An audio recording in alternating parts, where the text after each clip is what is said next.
Most firms think client acquisition is about better funnels or smarter branding, but today we're digging into the deeper reasons firms are struggling to grow and how AI is changing the game. Joining me is Greg Gillespie. He is the principal and co-founder of Collectiv, a company that combines real-world experience and deep technical knowledge to help organizations transfer their data into useful tools for business decisions. They're rated on G2.com as the top-rated Microsoft consulting firm. Greg, welcome. Hey, thanks for having me, Cherise. Absolutely. I'm looking forward to our conversation today. Would you share a bit about your background and how Collectiv got started? Yeah, sure. I'll try to make it quick. So I'm actually an electrical engineer by degree, and kind of found my way into data by, just all the different projects that I kind of discovered through my career. So started off as an electrical engineer at a cooperative where I got basically exposed to a lot of different types of data projects where we're gathering all types of data from the grid. It's really where I fell in love with just data and being able to process it and run engineering models against it and all of that. And that morphed into me basically moving on to another organization where I led a data department, and I got exposed to Microsoft Power BI at that location. An unfortunate event of me being laid off of that organization led to another door opening to where I basically took that exposure to Power BI right when it came out and decided to start my own little sole proprietorship of consulting. That consulting initiative led to the creation of Collectiv, where my co-founder and I met up and we decided, hey, there's a lot of good stuff going on in the world of Microsoft with Microsoft Power BI and Azure Data Services at that time. So we decided to launch Collectiv in 2019, and it's just been a roller coaster ride ever since. So, And I understand that Collectiv has been recognized on the Inc. 5000 list for your significant growth over several years now. yes, it has. So we've been on the list now Congratulations. 3 times. So this is our third year making it, and we expect to make that for a fourth next year as well. So Good for you. real exciting. Couldn't have been done without the hard work and effort of our team, as well as the clients that we also have and the partners that we also highly value throughout our industry. So it's a really really awesome award. So something we're all proud of for sure.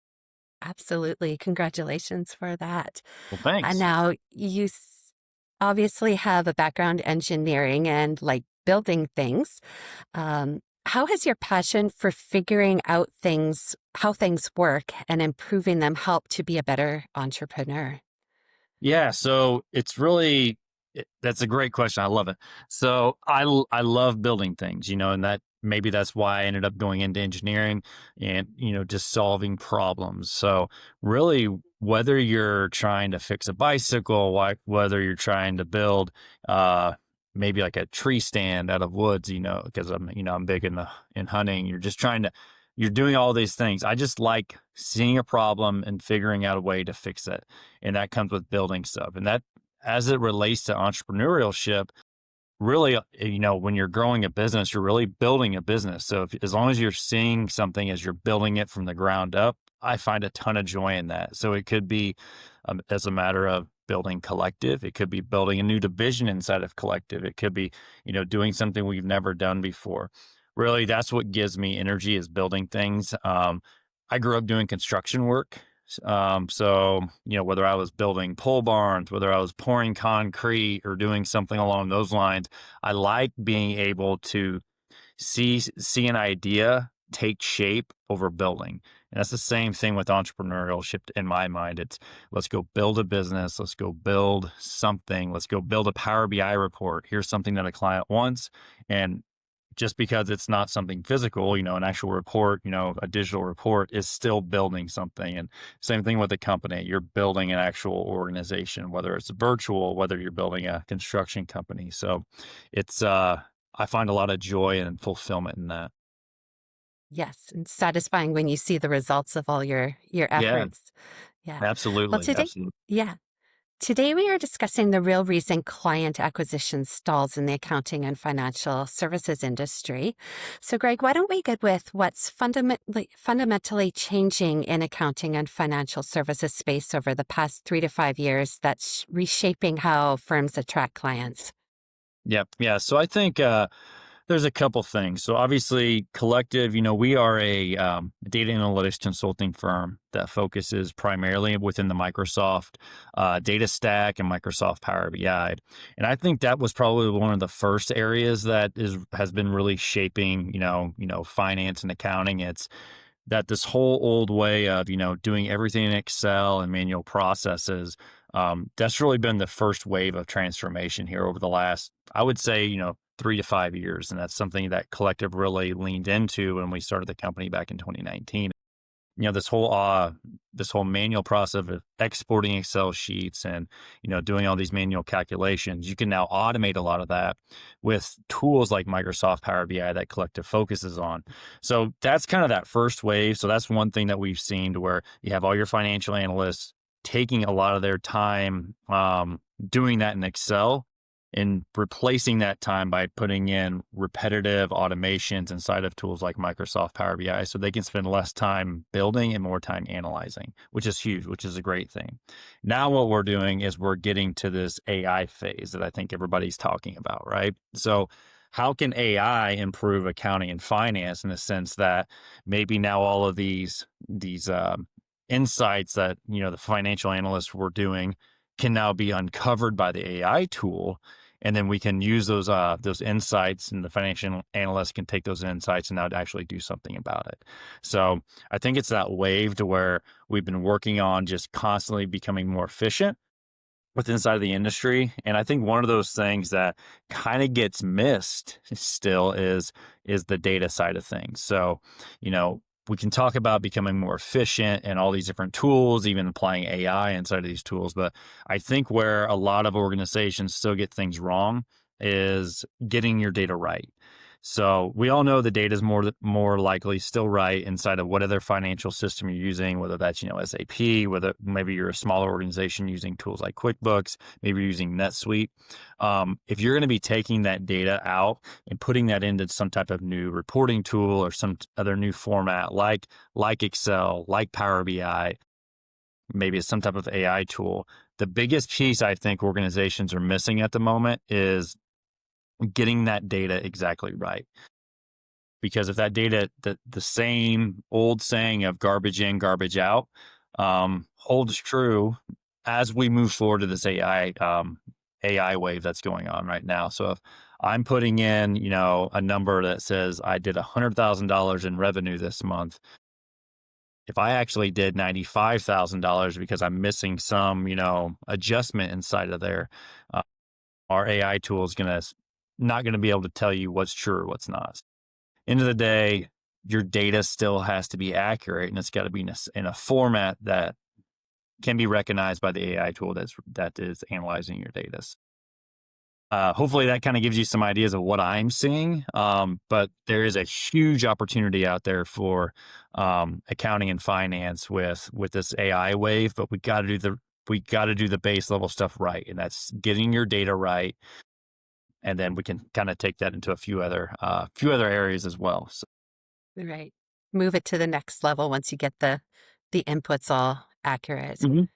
Yeah. Yeah, absolutely. From your vantage point, what are the primary client acquisition challenges facing professional businesses today? Can you kind of elaborate on the question a little bit more? Yeah, absolutely. So, in accounting, finance, but also expanded to the wider market, what do you see are the challenges in like lead generation and acquiring clients, keeping clients long term? Now that there's so many opportunities out there with Yeah. AI. Right. I would say some of the biggest challenges out there. It's getting in front of the right client. Who are you actually targeting, right? So I think we found this early on as Collective, as we were trying to do client acquisition, is I think you got to be very focused of who are you actually targeting out there. So the challenge is you might cast a wide net, but like, who's coming at you? What type of industry are you actually targeting? And I find it very important to basically be very targeted in that client acquisition space, because you can't be all things to all people, at least depending upon the size. So if let's say you're a large enterprise organization, you're more than likely not going to be targeting your small 1 to 5 to 10 to $20 million companies. Maybe you're in the SMC market, and that does fall in your wheelhouse. So I think being very specific helps you understand how you acquire those clients. I think that's where some organization get things wrong, especially early on, is they're not targeted and they're not focused. But once you get that allows you to kind of hone in on, here's the industry that we're getting, here's the industry in the client side, the demographic, the psychographic of the client that we're looking for. And then once you kind of get to that level, then you can maybe bump it up to the next tier to kind of where you're focusing in on a different size of client or organization. That's kind of what I've seen. Again, that's just kind of kind of what I'm seeing. And then there's a lot of different tools out there, that allow you to, market yourself, whether you're doing digital ads, where you're doing all these different ways to kind of acquire clients.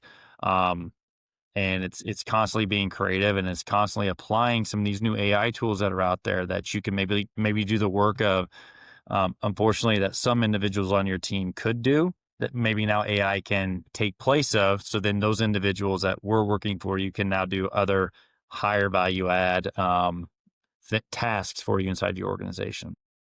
Yeah, absolutely. Using their skills and maximizing the value that they add to the company instead of just doing the stuff that can be automated.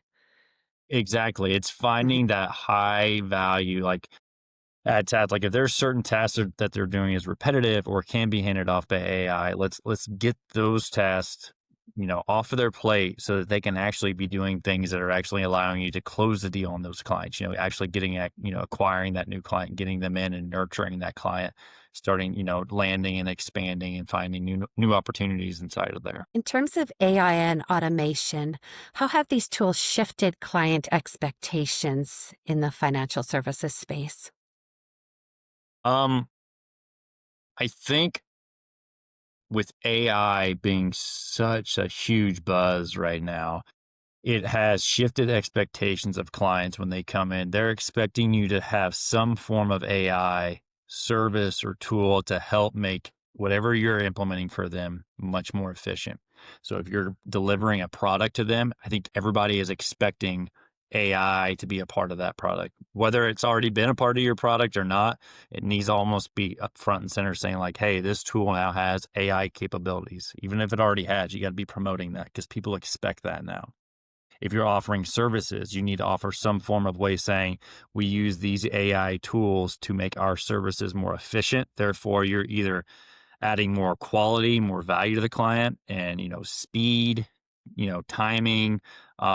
Maybe you're getting, more results, a quantity as of something. But I think with just AI out there, and that capability is there. So if you're an organization that are offering services or products to the accounting and finance world, you need to be putting that AI, basically AI first in everything that you're doing, because clients are expecting that now. And that's not going away. Absolutely. Is there a disconnect between what firms are selling and what clients actually value today from your perspective?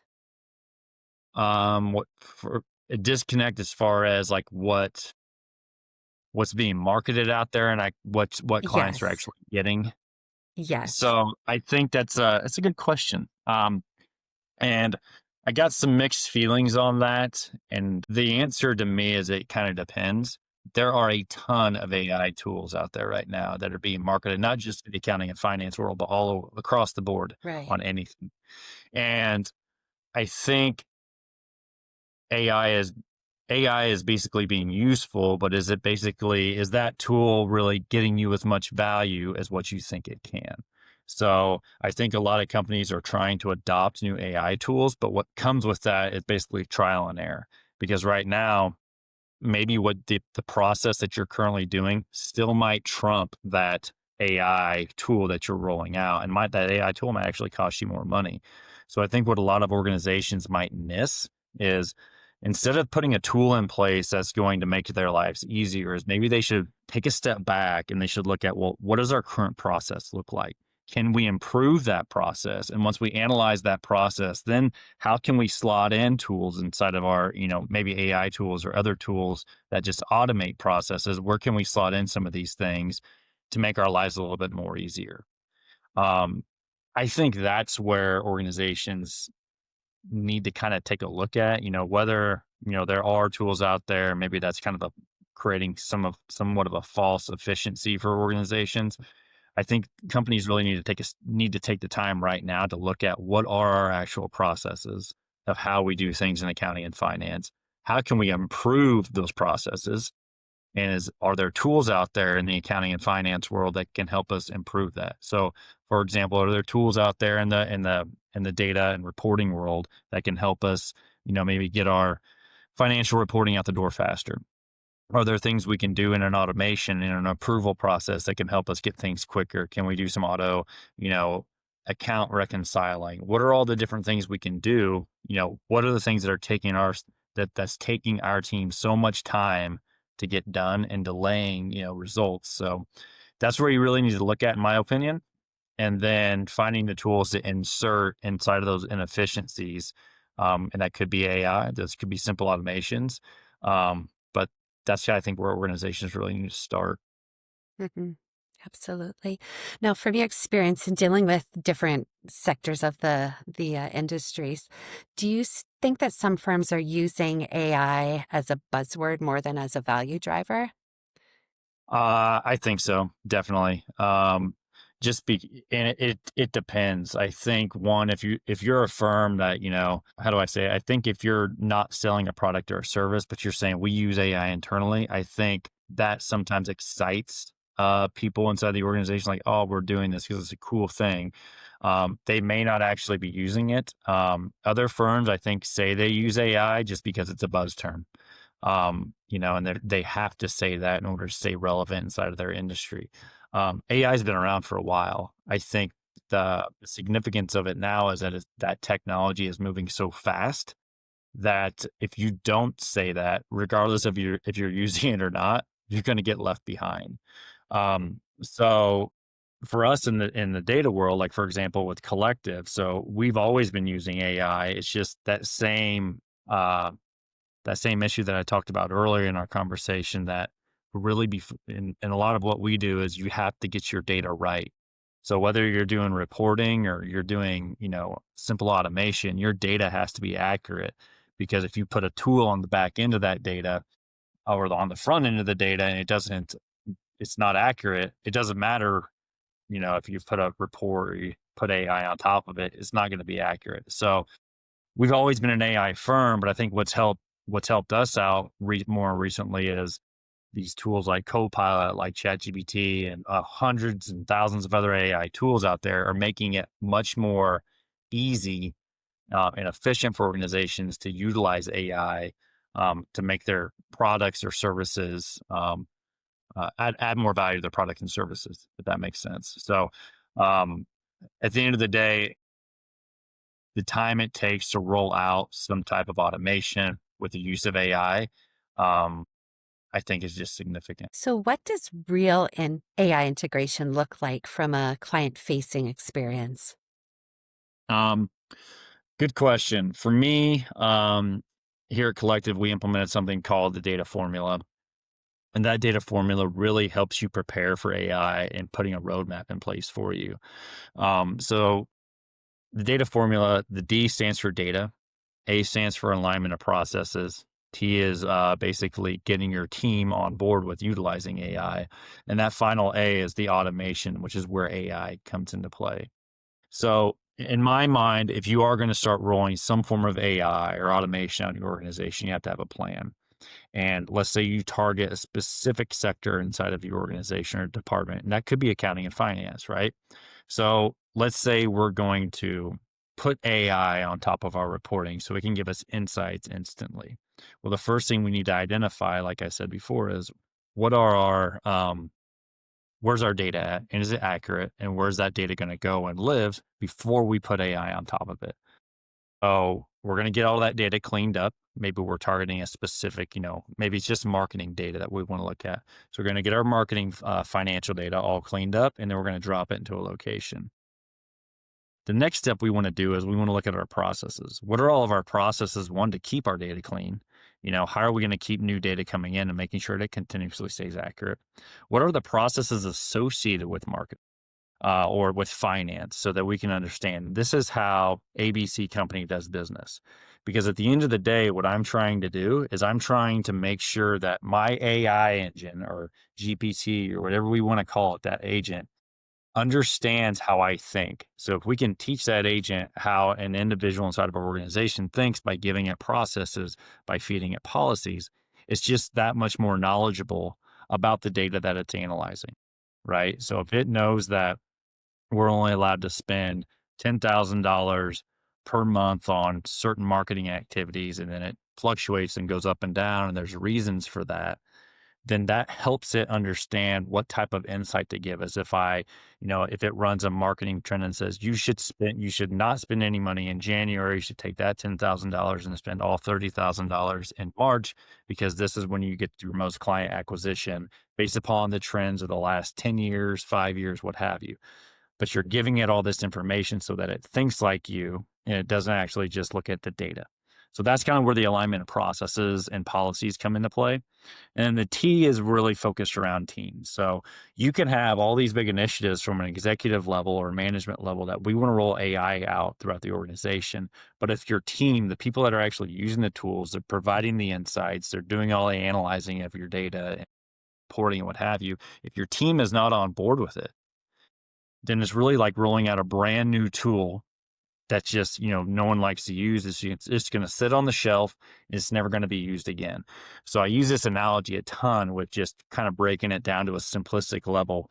It's kind of like every great tool still needs a great process, kind of using the whole analogy of roofing a house with a hammer and a nail.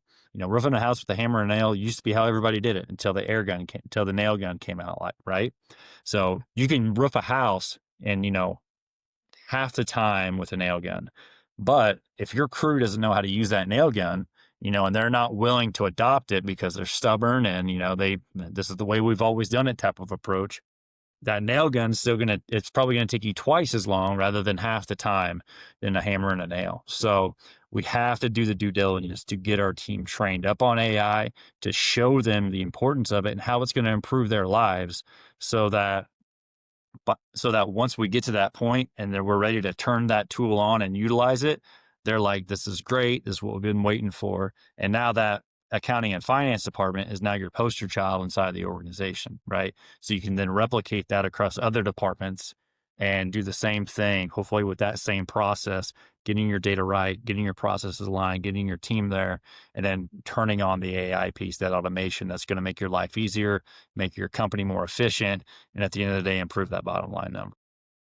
And that's what counts, among other Exactly. things, but it Yeah. definitely Of course. the goal. Right. Yeah. Yeah. Improving the bottom Um, line number, but hopefully those automations improve like the way you do business, the way you do work. It's not constantly grinding and, trying to it's making your job easier, making the job easier for those that work for you yeah, and work. more enjoyable for everybody, for sure. How can firms reposition their services when clients start asking, why am I paying for this when ChatGTP can provide a summary for free? Um, can you kind of dive into that a little bit more? I guess there's just, people are trying their own things with these AI options that are out there. How can a firm um, argue their value, or not argue, but show their value to a client when the client might think that they can do it better themselves?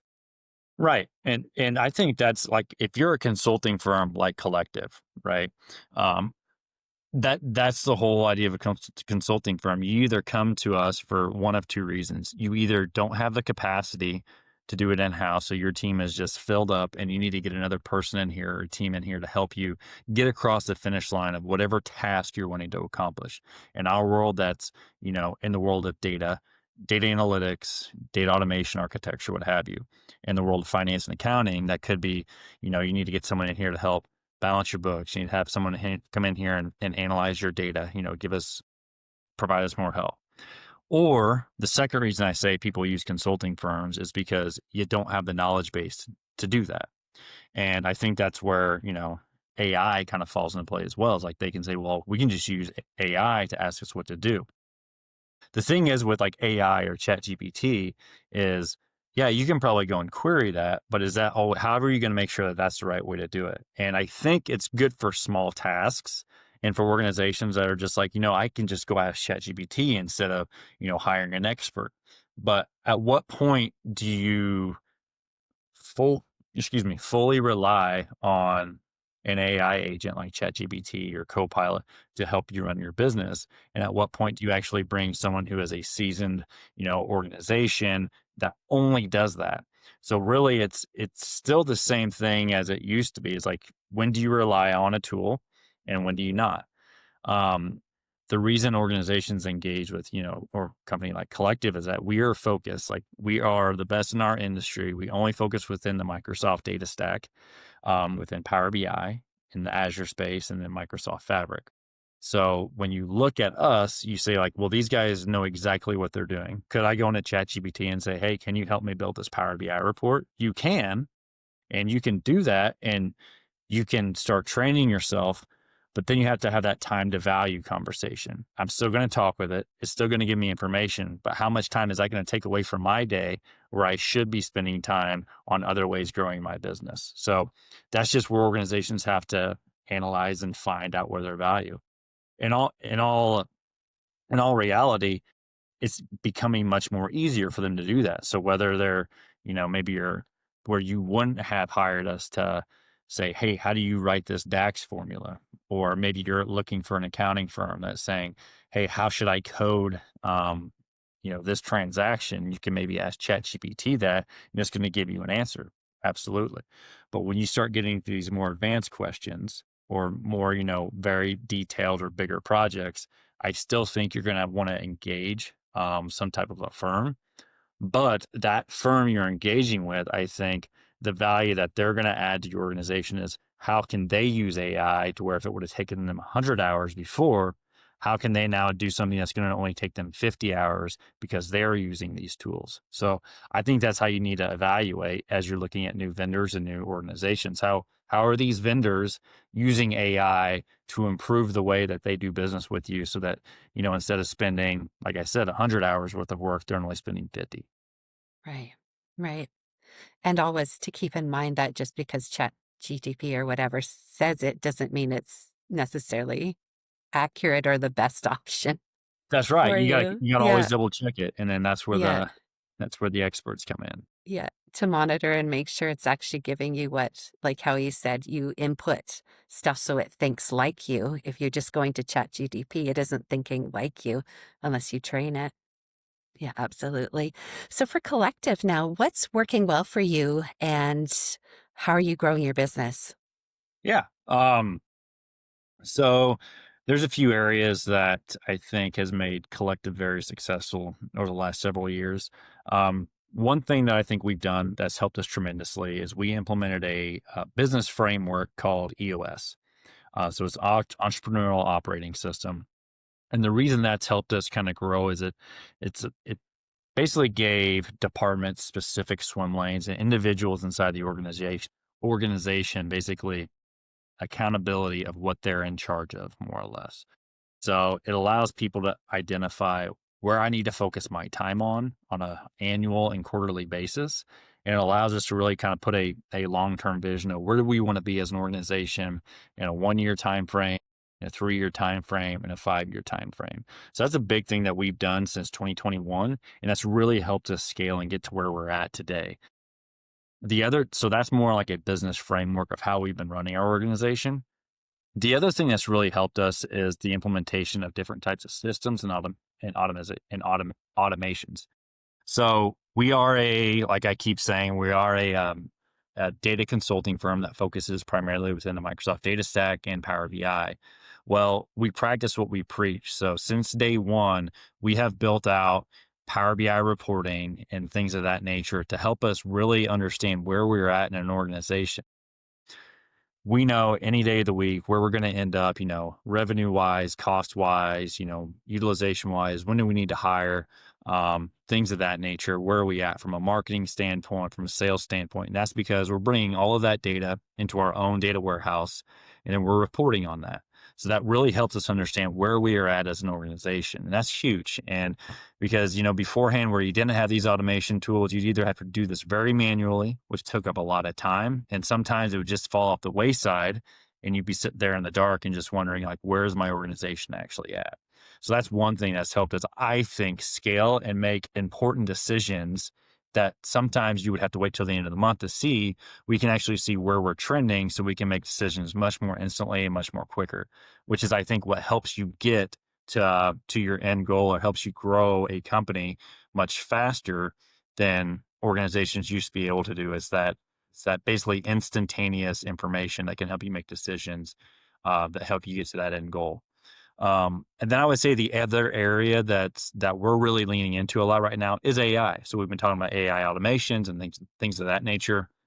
Um, we're trying to find any way or any area inside of our organization that can be automated. We are automating, and that starts with we've already documented a lot of our processes. We're actually running through those processes right now. We started that at the beginning of the year and trying to identify which areas inside of these processes, whether we're inside of our delivery, which is our consulting division, whether you're inside of sales and marketing, whether you're in ops, finance, HR. We're trying to find all these little areas that we can apply AI to that's just going to streamline what we do. So, whenever a project gets closed, there is a basically way we set up that project inside of our organization, inside of all of our different systems.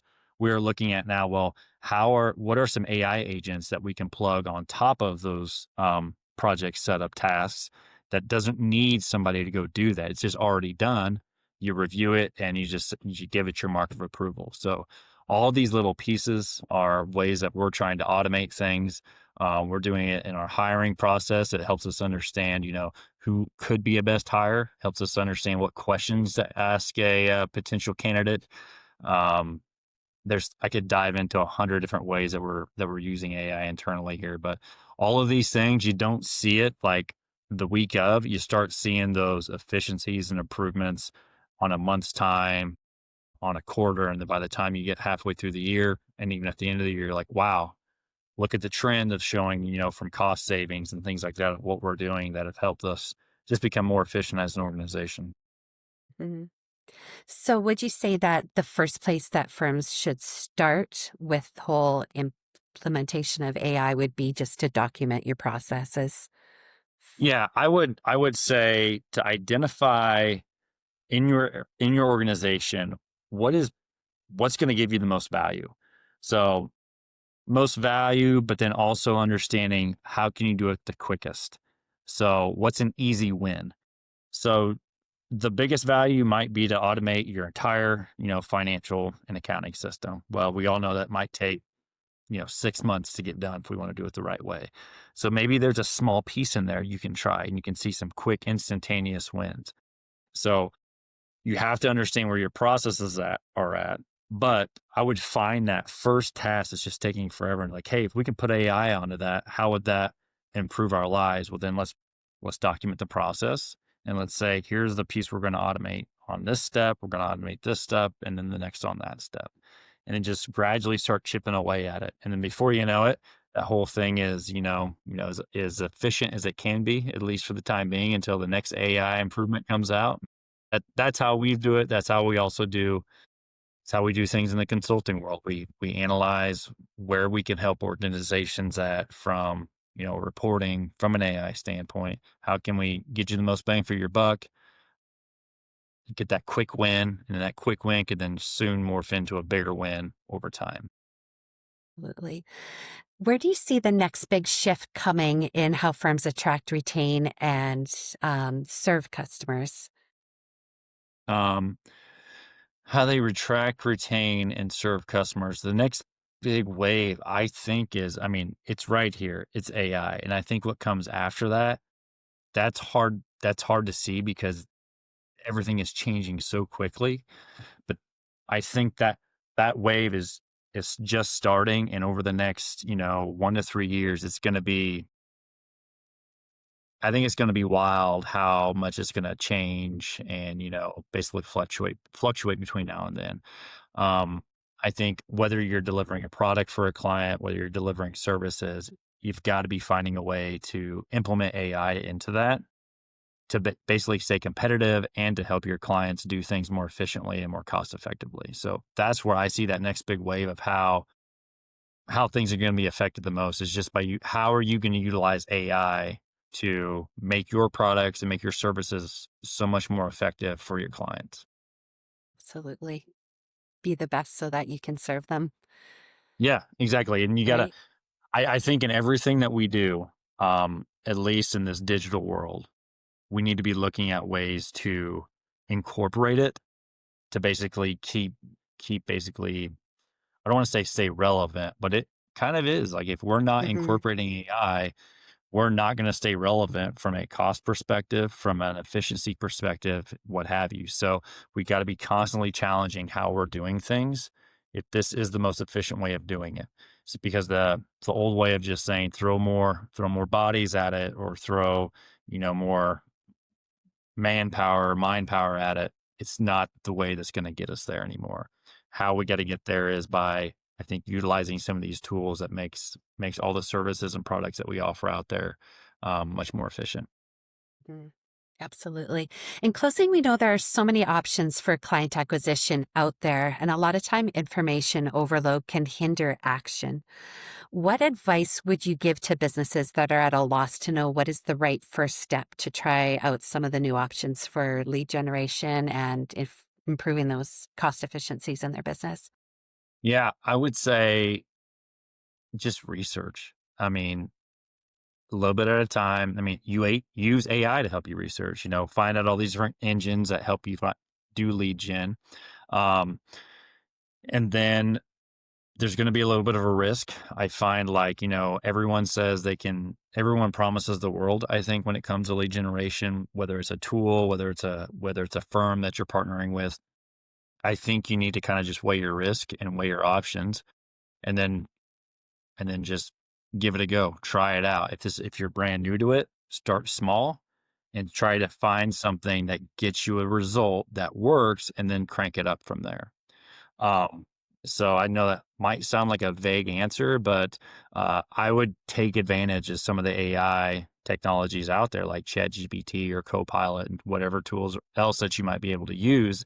And if you got three options, give it the three options you're looking at and have it use it as your marketing advisor and say, here are three options I'm analyzing. Here's my budget. How would you approach this?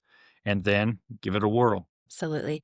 Don't be afraid to make mistakes in the journey, right? It's all a learning Absolutely. process. Yeah. That's how we did it. We weren't afraid to make mistakes, but we were also a startup then when we did that. If you're a more mature organization, I think you need and you're wanting to find you want looking to get more client acquisition. I think you just need to set that initiative and say this year we're trying to grow by X percentage, and here's what we're willing to invest to get to that point. Um, and it might not work, but at least you can. But at least you're out there. You're trying to figure it out. And if you're really trying to kind of get to the next level with client acquisition, you gotta try it. You gotta try. You got to try. Absolutely. Greg, thank you so much for taking time out of your busy schedule today to give us your insights and thoughts on these topics we've discussed. If anyone is watching and would like to connect, how best can they reach out to you? Yeah. So if anyone's wanting to connect with me, I think the best way to reach out to me is on LinkedIn. So always on there about every day. We're making all kind of posts. If anyone's watching, please connect with me. Also follow Collectiv, which is our site. We have a YouTube site that has all kind of content out there. You can always email me as well, which is greg@gocollectiv.com. But yeah, visit me on LinkedIn, our website, and happy to connect with you and chat further.